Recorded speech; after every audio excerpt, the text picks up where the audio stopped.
Psychology class को आगे बढ़ाते हैं। कल हमारा चैप्टर ख़त्म हो चुका था। नेक्स्ट चैप्टर हमारा बाल विकास।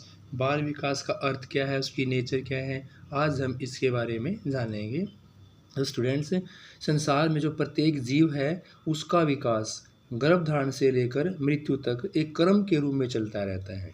यानी कि संसार में कोई भी जो जीव है उसका जो विकास का क्रम है गर्भधारण से शुरू हो जाता है और उसकी मृत्यु तक चलता रहता है।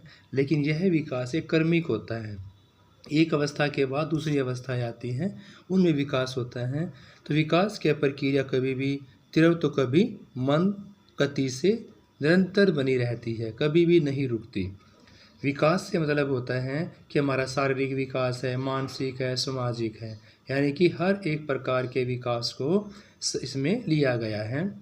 19वीं शताब्दी में जो वैज्ञानिक थे, मनोवैज्ञानिक थे, समाजशास्त्री थे, उन्होंने अपने अपने दृष्टिकोण से बच्चों के व्यवहार को, उनके विकास संबंधी समस्याओं का अध्ययन करने में ज़्यादा से ज़्यादा रुचियाँ दिखाई। सबसे पहले बात करते हैं हम क्यूटेल की।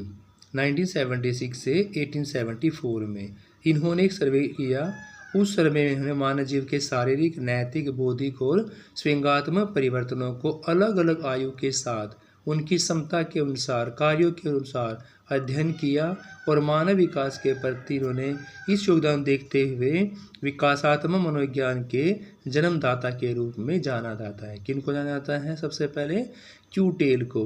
विकास काल 1976 से 1874 तक के काल को सबसे पहले इसमें विकास के प्रति योगदान को इनको जाना जाता है। मनोविज्ञान के जन्मदाता के रूप में इनको जाना जाता है। व्यवहारवाद के शुरू होने का विकास भी मनोविज्ञान की ही एक महत्वपूर्ण शाखा मानी गई है। स्टूडेंट्स, अनेक मनोवैज्ञानिक जैसे गैसेल्स है, बहुलर है, बेले हैं, इन्होंने मनोविज्ञान के विकास का क्रम 1920 से 40 माना है। स्टूडेंट्स, फिर आते हैं आपके पियाजे। पियाजे ने अपने महत्वपूर्ण अध्ययन में बच्चों के विकास से संबंधित जो संचित सामग्री हैं उसमें वंशानुक्रम के योगदान पर अधिक बल दिया है। यानी कि बच्चे के विकास में पियाजे साहब ने वंशानुक्रम को, याद रखना आपको, वंशानुक्रम के योगदान को अधिक बल दिया है। बच्चे के विकास का अध्ययन मनोविज्ञान की जिस शाखा में किया जाता है उसी का नाम क्या आता है? आपका बाल मनोवैज्ञानिक आता है। स्टूडेंट्स, क्या आता है? बाल मनोवैज्ञानिक। अनेक मनोवैज्ञानिकों ने बाल मनोवैज्ञानिक की परिभाषाएं अलग अलग दी है। यानी कि एक क्वेश्चन आपका यहाँ से हो जाता है कि बच्चे के विकास का अध्ययन करना मनोविज्ञान की वो शाखा बाल मनोवैज्ञानिक कहलाएगी। स्टूडेंट्स, जेम्स ट्रेवर के अनुसार शब्दकोश में बाल मनोवैज्ञानिक को मनोविज्ञान की वो शाखा कहा गया है जिसमें जन्म से लेकर परिपक्वता अवस्था तक विकसित रहता है। यानी विकास जन्म से लेकर जब बच्चा परिपक्व हो जाता है उस तक विकसित हो रहा है। इसके अध्ययन को हम बाल मनोविज्ञान कहते हैं। किसने कहा है ये आपका जेम्स ट्रेवर ने कहा कि सिर्फ भाई जन्म से लेकर परिपक्व अवस्था तक का। लेकिन फिर क्रो एंड क्रो ने क्या कहा कि बाल मनोविज्ञान व्यक्ति के विकास का वो वैज्ञानिक अध्ययन है गर्भकाल से प्रारंभ से किशोर अवस्था की प्रारंभिक अवस्था को लिया जाता है। सिर्फ किशोर अवस्था की प्रारंभिक अवस्था को। स्टूडेंट्स, तो देखो, सबसे पहले क्यूटेन ने हर एक पहलू को शामिल किया गया, सामाजिक, आर्थिक और उसके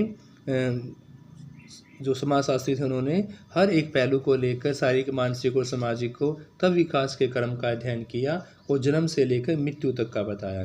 फिर पियाजे साहब ने वंशानुक्रम को अधिक योगदान दिया गया। फिर जेम्स ट्रेवर की बात करते हैं, उन्हें सिर्फ जन्म से लेकर परिपक्व अवस्था तक। और फिर क्रो एंड क्रो की बात करते हैं तो उन्हें गर्भकाल से प्रारंभ करके किशोर अवस्था का प्रारंभिक अवस्था तक की इस परिभाषा को लिया गया है। स्टूडेंट्स, फिर आपका मॉर्गन साहब आते हैं। मॉर्गन साहब ने बाल विकास के व्यवहार और मानसिक प्रक्रियाओं में जो होने वाले परिवर्तन हैं कि बच्चे के व्यवहार में, उसकी मानसिक प्रक्रियाओं में कौन कौन से परिवर्तन होते हैं, ये परिवर्तन गर्भधारण से लेकर संपूर्ण जीवन स्तर में उत्पन्न होते हैं और यह मनोविज्ञान का सबसे विस्तृत क्षेत्र माना गया था। किसके अनुसार माना गया था विस्तृत? मॉर्गन के अनुसार। क्योंकि इसमें सभी मूल क्षेत्रों में प्रत्यक्षीकरण, उसके शरीर का विकास, उसका सीखना, उसका संज्ञान, वो उसका परिपक्वता, ये सारी चीज़ें को ध्यान में रखकर ही बाल विकास का अध्ययन किया गया। इसलिए मोरगन साहब सबसे महत्वपूर्ण माने गए हैं, क्योंकि गर्भधारण से लेकर मृत्यु तक जीवन के प्रत्येक स्तर में होने वाले व्यवहार और मानसिक प्रक्रियाओं का अध्ययन मोरगन साहब के द्वारा किया गया। स्टूडेंट्स, नेक्स्ट आपका बाल विकास का सिंपल भाषा में क्या अर्थ है। तो बालक से संबंधित मानसिक, बौद्धिक, स्विंगात्मक और सामाजिक आदि पक्षों में परिपक्वता आना, यानी कि इन चारों विकास के कर्मों में परिपक्वता आना ही विकास कहलाता है। अर्थात विकास के अंतर्गत सभी प्रकार के परिवर्तन शामिल होते हैं जो बालक के व्यवहार में, उसकी मानसिक प्रक्रियाओं में जीवन भर चलते रहते हैं। कुछ मनोवैज्ञानिकों का मानना है कि वृद्धि और विकास दोनों समान पड़ते हैं, कि वृद्धि और विकास में कोई भी अर्थ नहीं है, परंतु स्टूडेंट्स वृद्धि और विकास एक दूसरे से बहुत हद तक अलग अलग है। किसी बालक के शारीरिक में उसके आकार में बढ़ोतरी होना क्या कहलाएगी, वृद्धि कहलाएगी। देखो, बाल विकास में कुछ साइंटिस्ट ने ये माना है कि वृद्धि और विकास अलग अलग नहीं है, दोनों एक ही के रूप है। लेकिन बालक के शरीर में किसी भी प्रकार का परिवर्तन आना, यानी कि उसके आकार में बढ़ोतरी होना ही क्या कहलाएगी, वृद्धि कहलाएगी। स्टूडेंट्स, अन्य समस्त गुणात्मक पक्षों में वृद्धि होना, यानी कि उसके गुणों में वृद्धि होना विकास कहलाएगा। आकार में वृद्धि, बढ़ोतरी यानी वृद्धि, और उसके गुणों में वृद्धि क्या कहलाएगी, विकास कहलाएगी, यानी कि वृद्धि विकास के अंदर आएगी। स्टूडेंट्स, हरलोक महोदय ने बाल विकास को इस प्रकार से परिभाषित किया है कि आज बाल विकास का मुख्यतः बालक का दृश्य, उसका रूप, उसका व्यवहार कैसा है, रुचियाँ कैसी हैं, बच्चे का लक्ष्य कैसा है, उन सब में जो विशिष्ट परिवर्तन होते हैं उनकी खोज पर बल दिया जाता है, जो उसकी एक विकासात्मक अवस्था से दूसरी विकास अवस्था में गुजरने समय होते हैं।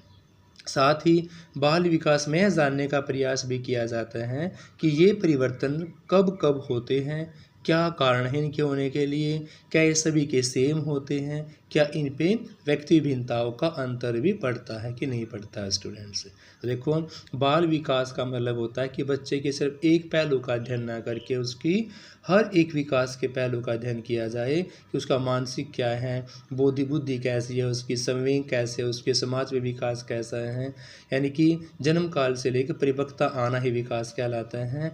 अन्य एक बालक में कि उसके शरीर के आकार में जो बढ़ोतरी होगी उसको क्या लेंगे, वृद्धि, और जो उसमें गुणों में विकास, गुणों में वृद्धि होगी, बढ़ोतरी होगी, उसको बोल लेंगे विकास, और विकास के अंदर वृद्धि भी आएगी। हरलोक महोदय ने बाल विकास को प्रभावित प्रकार से किया है कि बाल विकास में हम बच्चे का रूप, उसका व्यवहार, उसका संवेग, उसकी रुचि, उसके लक्ष्य, उसमें कौन कौन से परिवर्तन आए हैं, इन सारी बातों को ध्यान में रखकर ही हम बाल विकास का अध्ययन करते हैं। Students, thank you students. बाकी क्वेश्चन नेक्स्ट वीडियो के अंदर करेंगे।